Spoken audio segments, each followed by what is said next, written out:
Hello class 9th। तो आज हम पढ़ेंगे अपना एनिमल्स टिश्यू में कनेक्टिव टिश्यू। अभी तक हम इपिथेलियल पढ़ा था, हमने सब कुछ जाना कि इपिथेलियल टिश्यू के पार्ट्स और उसके बारे में बहुत ज़्यादा डिटेल में हम पढ़े। अब हम पढ़ेंगे कनेक्टिव टिश्यू। देखो, कनेक्टिव टिश्यू और इपिथेलियल टिश्यू में बहुत ज़्यादा डिफरेंस है। समझते हैं कैसे। जो कनेक्टिव टिश्यू होते हैं वो हमारे लिए किसके लिए रिस्पॉन्सिबल होते हैं, आप लोग समझ गए होंगे। कनेक्टिव टिश्यू है तो कुछ कनेक्शन करा रहे होंगे, सपोर्ट प्रोवाइड करा रहे होंगे और ट्रांसपोर्टेशन करा रहे होंगे, है ना। और ये कैसा टिश्यू है, मोस्ट वाइडली डिस्ट्रीब्यूटेड टिश्यू। और ये क्या करता है, connects body organs. Epithelial tissue की तरह इसमें भी हमारा सेल और मैट्रिक्स होगी, बट बहुत ज़्यादा डिफरेंस है। कैसे कि इसके जो सेल है ना, उन सेल्स के बीच में मैट्रिक्स मींस जो उनके बीच में स्पेस है वो बहुत ज़्यादा होता है, और उन स्पेस के बीच में हमारा इंटरसेलुलर मैट्रिक्स बहुत ज़्यादा होता है। और लेकिन जो हमारा मैट्रिक्स है वो हमारा चेंज हो जाएगा किसके अकॉर्डिंग, उसके टाइप्स के अकॉर्डिंग, या तो फ्लेड या डेंसर या रिजिड या जेली लाइक, वो अलग बात है। लेकिन जो उसके बीच में गैप होता है सेल्स के बीच में, उनके बीच में मैट्रिक्स बहुत ज़्यादा होता है। बट बेसिकली जो हमारी मैट्रिक्स होती है वो कैसी किसकी बनी होती है, प्रोटीन और कार्बोहाइड्रेट की। और उन इंटरसेलुलर मैट्रिक्स में हमारे बहुत सारे प्रोटीन फाइबर्स भी होते हैं, थ्रेड लाइक फाइबर्स। उनका काम क्या होता है, वो एक तरह से स्ट्रेंथ सपोर्ट ही प्रोवाइड कर रहे हैं उसमें। कि कनेक्टिव टिश्यू में कुछ ऐसे सेल्स जो सब में, उसके जितने भी पार्ट्स हैं सब में सिमिलर हों, क्योंकि स्पेसिफाइड सेल तो सब में है ही है, इसलिए सबको डिफरेंट डिफरेंट टाइप्स दिए हैं, डिफरेंट डिफरेंट नेम्स दिए हैं। बट कुछ ऐसे सेल्स कनेक्टिव टिश्यू में, कुछ ऐसे सेल्स जो उसके सारे टाइप्स में कैसे हों, सिमिलर हों, उन्हें देखते हैं। देखो, आप अपनी एनसीईआरटी बुक में भी, और देखो ये फिगर जो मैं आपको दिखा रही हूँ इसे देखते रहिएगा। फर्स्ट है हमारे फाइब्रोब्लास्ट। फाइब्रोब्लास्ट, ब्लास्ट मतलब बनाना, और ये क्या करता है, फॉर्म फाइबर्स। जो अभी दिखाए थे ना मैट्रिक्स में फाइबर्स थी, तो फाइब्रोब्लास्ट में से ही फाइबर्स फॉर्म होती हैं, ठीक है। फिर आता है हमारा second one, WBC, white blood cell. ये क्या करता है, हमें आप सिंपली समझ लो कि ये इन्फेक्शंस, क्योंकि कनेक्टिव टिश्यू बहुत मेजर है हमारी बॉडी में, मेजर टिश्यू है, तो इन्फेक्शन होने की भी चांसेस रहते हैं। तो WBC क्या करता है, हमें इन्फेक्शन से प्रोटेक्ट करता है। फिर नेक्स्ट वन है हमारा मैक्रोफेज। मैक्रोफेज क्या करता है, देखो फिगर में अभी आप लोगों को दिख रहा है ना, ये बैक्टीरिया आते हैं तो इन्हें क्या कर लेता है, ये उन्हें किल कर देता है। इतना क्लियर हुआ। अब आते हैं प्रोटीन फाइबर्स में। प्रोटीन फाइबर्स हमारे 2 टाइप्स के होते हैं, कौन कौन से, कोलेजन फाइबर और इलास्टिक फाइबर्स। देखो, कोलेजन फाइबर जो होता है, ऐसे फाइबर्स जो कोलेजन से बने हुए हों, है ना, इनका वाइट इन कलर होता है। ये एक तरह से सोच लो, रस्सी होती है ना, रस्सी मोटी मोटी, वो रस्सी कैसी होती है, फ्लेक्सिबल होती है बट स्ट्रेचेबल नहीं होती। तो सेम एज ऐसे ही होते हैं कि फ्लेक्सिबल तो होते हैं, कहीं से भी मुड़ जाते हैं, बट ये स्ट्रेचेबल नहीं होते। अब इलास्टिक फाइबर्स, इलास्टिन प्रोटीन के होते हैं, येलो इन कलर होते हैं, इन येलो इलास्टिक फाइबर्स भी कह देते हैं। और ये हमारे दोनों काम करते हैं, मतलब ये फ्लेक्सिबल भी होते हैं और स्ट्रेचेबल भी होते हैं। क्लियर हुआ। कनेक्टिव टिश्यू का क्लासिफिकेशन किया तो 3 टाइप्स आए, कौन कौन से, loose connective tissue, dense connective tissue और स्पेसिफाइड कनेक्टिव टिश्यू। इस तरह लूज कनेक्टिव टिश्यू से आप समझ रहे हो कि इसके सेल्स बहुत दूर दूर होंगे, और डेंस कनेक्टिव टिश्यू होंगे कि इनके जो सेल्स हैं वो पास पास क्लोज होंगे। तो लूज कनेक्टिव टिश्यू को कैसे होंगे, वो वीक कह सकते हैं हम उन्हें, और जो हमारे डेंस कनेक्टिव टिश्यू हैं उनको हम स्ट्रॉन्ग भी कह सकते हैं। और जो स्पेसिफाइड टिश्यू है वो भी बहुत ज़्यादा स्ट्रॉन्ग होती है, कि डेंस से भी ज़्यादा वो स्ट्रॉन्ग है। अब देखो, लूज कनेक्टिव टिश्यू के 2 पार्ट्स होते हैं, कौन कौन से, एरियोलर और एडिपोस। एरियोलर की बात करें तो आप लोग समझ रहे होंगे कि लूज है तो मीन्स इसके सेल्स भी दूर दूर होंगे। क्या है हमारा एरियोलर टिश्यू का फिगर है। ये देखो, इसमें आप लोग देख रहे हो ना, वही वाले सेल है जो मैंने बताया था ना, जो सारे कनेक्टिव टिश्यू में सिमिलर होते हैं। मीन्स इसके पास अपना कोई स्पेसिफाइड नहीं होता कोई सेल, ये सारे उन्हीं सेलों से मिलकर बना है एरियोलर, जो सब में कॉमन होते हैं, है ना। और ये हमारा कहाँ प्रेजेंट होता है, स्किन में, मसल्स में, अराउंड ब्लड वेसल्स में, और नर्व्स में, और इन द बोन नैरोज में। ये क्या करता है, ये फिल करता है ऑर्गन्स में, जो स्पेस होता है उसको फिल करता है और सपोर्ट प्रोवाइड करता है, इंटरनल सपोर्ट प्रोवाइड करता है ऑर्गन्स को। और कभी कभार ये रिपेयर भी कर देता है टिश्यूज को। देखो हमारी जो वेसल्स हैं या फिर कैपिलरीज हैं, ऐसे तो नहीं कि फ्रीली हो, वो उनको एक प्रोटेक्शन चाहिए, अपना एक प्रोटेक्शन चाहिए, अपना इंटरनल पैकेजिंग चाहिए उनको भी अपनी। क्यों? क्योंकि जैसे कि किसी ने हमें मारा तो ऐसा तो नहीं कि सारी कैपिलरी सारी नर्व्स टूट गई, नहीं ना। तो एरियोलर क्या करता है, उनको पैकेजिंग का, उनको सपोर्ट का काम करता है उनके लिए। क्लियर हुआ आपको? अब आते हैं हमारे एडिपोस टिश्यू।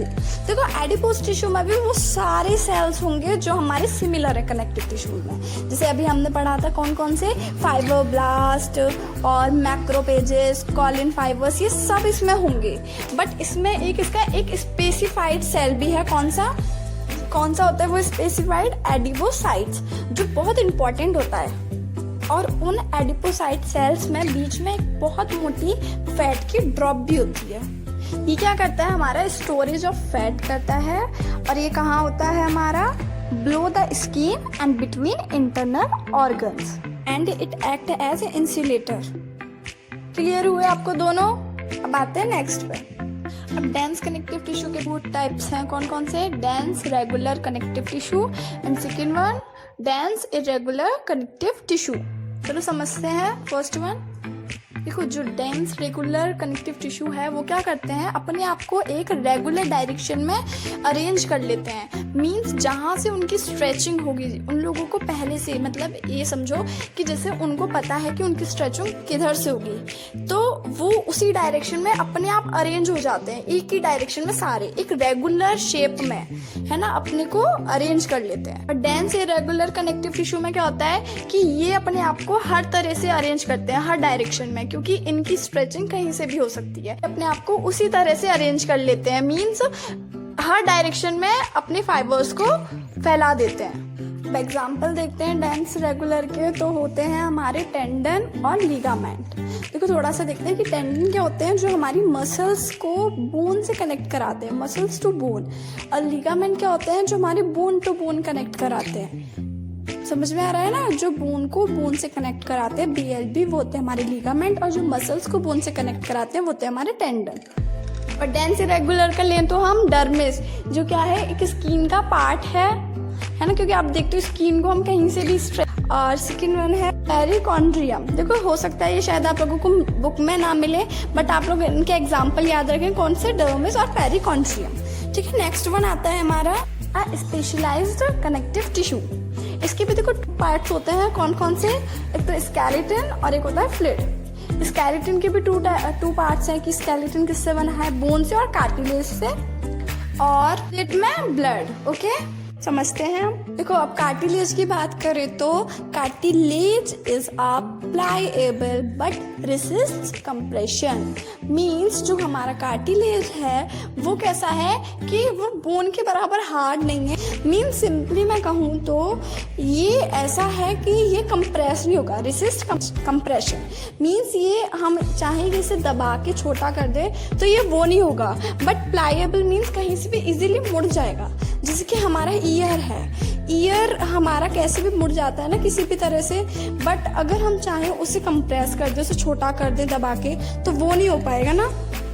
ऐसे ही नोज की जो टिप है वो भी कितनी इजीली हमारी मुड़ जाती है। जो कार्टिलेज में कुछ स्पेशल क्या होता है कि ये जो इसके सेल्स होते हैं, इसके सेल्स के बाहर एक कैविटी होती है, इसे क्या कहते हैं, लैक्यूना। ये समझ लो एक बलून के अंदर होते हैं इसके सेल। इसके सेलों को कहते हैं हम कॉन्ड्रोसाइट। ठीक है, और सब क्या होता है इसमें सिमिलर होता है, बस ये इसमें डिफरेंट होता है। और एक और बात कि इसकी ये जो कैविटी है बाहर, इसके सेल्स के बाहर, इस कैविटी के अंदर हमारा एक भी कॉन्ड्रोसाइट हो सकता है, 2 भी हो सकते हैं, 3 भी हो सकते हैं। अब इनके इंटरसेलुलर मैट्रिक्स कंपोजिशन के बेस पर के डिवाइड करें। कौन कौन से? हायलिन, इलास्टिक, फाइब्रस। देखो हायलिन जो होता है वो हमारा सबसे वीक होता है, इलास्टिक थोड़ा सा उससे स्ट्रांग होता है हायलिन से, फाइब्रस सबसे ज्यादा स्ट्रांग होता है। ठीक है, तो अब नेक्स्ट आता है हमारा बोन। तो सबसे पहले the study of bone tissue is known as osteology. Bone के टिश्यू भी है ना ऐसे ही नहीं मतलब पड़े रहते, और वो भी कैसे होते हैं, जैसे मैंने कार्टिलेज को बताया था ना वैसे ही वो भी एक कैविटी के अंदर होते हैं, बोन सेल्स भी। उस कैविटी को क्या कहते हैं हम? लैग्यूना। और उन कैविटीज के अंदर क्या होते हैं हमारे बोन सेल, जिन्हें हम क्या कहते हैं ऑस्टियोसाइट। मैंने भी बताया था ना कि स्टडी ऑफ बोन सेल को क्या कहते हैं हम ऑस्टियोलॉजी, और बोन सेल्स को क्या कहते हैं ऑस्टियोसाइट।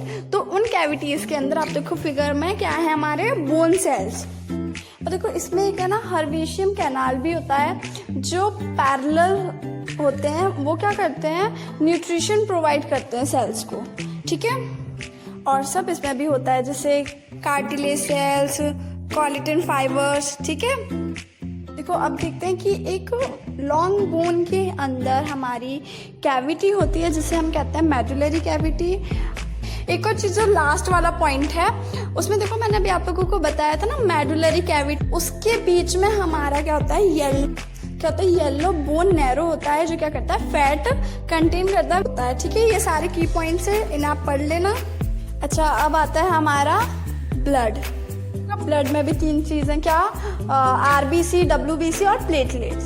देखो एक चीज़ बताती हूँ कि अभी तक हमने जितने भी पढ़े वो सब उनके पास क्या थे फाइबर्स थे, बट ब्लड के पास फाइबर नहीं होते, किसी भी तरह का फाइबर ब्लास्ट या फिर फाइबर्स नहीं होते ब्लड के पास। सेकेंड चीज़ क्या है कि जितने भी अभी तक हमने पढ़े कनेक्टिव टिश्यू, वो सब अपनी मैट्रिक्स खुद सीक्रेट कर रहे थे, बट ब्लड अपनी एक्स्ट्रा सेलुलर मैट्रिक्स खुद सीक्रेट नहीं करता।